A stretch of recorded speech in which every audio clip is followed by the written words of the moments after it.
사랑의 메아리. 시애틀 중앙교회 전인성 목사입니다. 사랑의 메아리 애청자 여러분, 안녕하십니까? 오늘은 빌립보서 2장 1절로 2절을 본문으로 마음을 같이하여 라는 제목으로 말씀을 함께 나누겠습니다.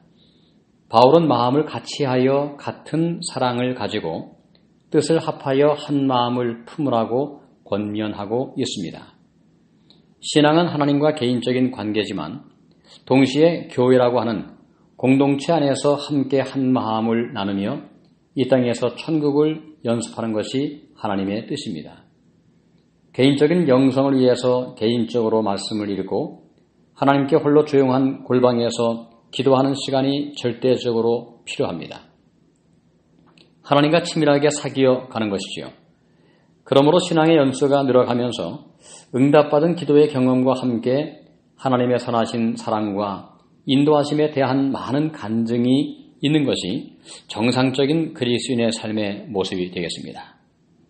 오늘 본문 1절은 그러한 개인적인 신앙의 측면을 보여주고 있습니다.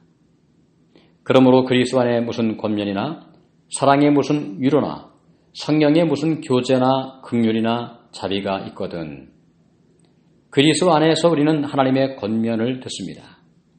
권면이란 단어는 격려 혹은 교훈을 의미합니다. 하나님을 믿음으로 인생을 살아가면서 꼭 필요한 권면이나 격려 혹은 힘을 얻고 살아갑니다. 삶이 막막할 때가 있습니다.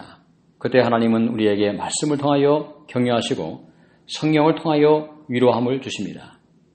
또한 하나님의 사랑을 경험하면서 세상을 살아갈 수 있고 고난을 이길 수 있는 힘을 얻게 하십니다.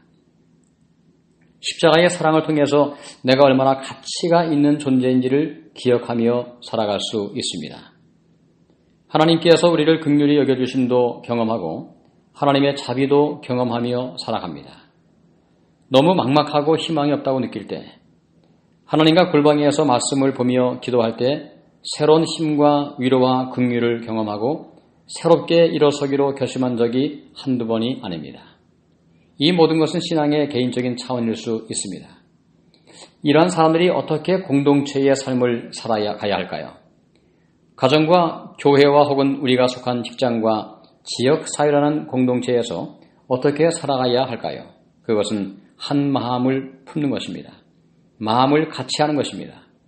마음을 같이 하는 것은 쉽지가 않습니다. 때로 자신의 생각과 방법을 내려놓는 용기가 필요합니다. 그러므로 오늘 본문 2절에서는 이렇게 말씀하고 있습니다.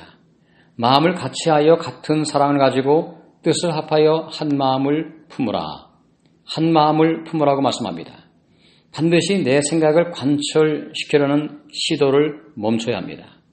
모든 사람들이 어떠한 주장을 할 때는 다 나름대로 어느 정도 일리가 있습니다. 그 사람이 볼 때는 그것이 맞는 것입니다. 패러다임이란 말이 있습니다. 사물을 바라보는 관점으로 번역할 수 있는 단어죠. 우린 전혀 다른 패러다임을 가지고 세상을 살아갑니다. 바다의 수평선에 걸쳐있는 태양이 있는 그림이 있다고 상상해 봅니다. 동해에서 태어나서 자란 사람은 그 사진을 보면서 일출이라고 생각을 합니다. 반면에 서해에서 태어난 사람들은 그 같은 사진을 보면서 일몰이라고 생각하는 경향이 있습니다. 무엇이 문제일까요? 패러다임이 다른 것입니다. 종종 우리는 나와 생각이 다른 것을 틀렸다고 말하는 경향이 있습니다. 하지만 틀린 것이 아니라 다른 것일 뿐이죠. 같은 마음을 품으라는 것은 노력이 필요합니다. 의도적인 노력이 필요하죠. 때로 대의를 위해서 자신의 생각을 필요하면 내려놓는 것이 더 멋진 모습이 아닐까요? 운전할 때 양보하는 것이 안전하고 멋지듯이 일상의 삶에도 양보하고 뜻을 합치는 것이 공동체의 삶에 유익한 경험이 될 것입니다. 성령의 도우심으로 한 마음과 한 뜻으로 모든 사람들과 조화로운 삶을 살아갈 수 있는 지혜로운 삶이 되시기를 바랍니다. 감사합니다. 지금까지 시애틀 중앙교회 전인성 목사의 말씀을 들으셨습니다. 오늘 말씀에 대한 문의나 신앙 상담이 필요하신 분들은 253-736-4211로 해주시기 바랍니다. 사랑의 메아리를 마칩니다.